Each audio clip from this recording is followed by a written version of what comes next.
Premier et dernier face-à-face surchauffé entre le Premier ministre socialiste sortant Pedro Sánchez et le leader du Parti populaire Alberto Núñez Feijóo. Les deux candidats aux prochaines élections du 23 juillet se sont affrontés sans ménagement, n'hésitant pas de se traiter de menteurs.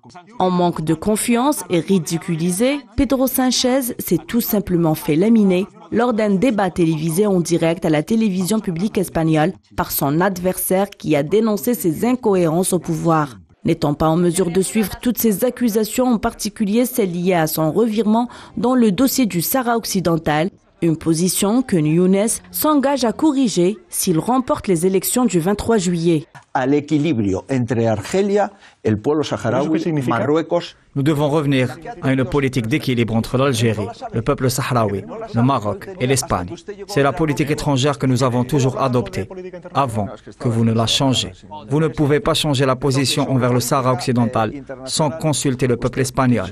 Votre politique internationale est incompréhensible et contradictoire. Pourquoi vous avez changé les relations stratégiques de l'Espagne avec le Sahara occidental?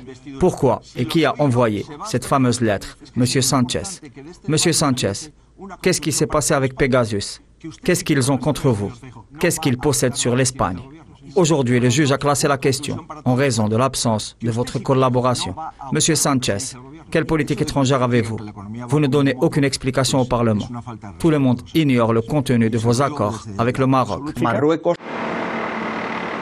Pour rappel, le revirement de Madrid a été qualifié par la classe politique comme erreur monumentale. Avec la suppression du traité d'amitié par Alger avec l'Espagne, les critiques ont redoublé de férocité. Cette décision avait provoqué la foudre sur Pedro Sánchez, une avalanche qualificative qui a failli lui valoir la palme d'or de l'homme à la pire critique.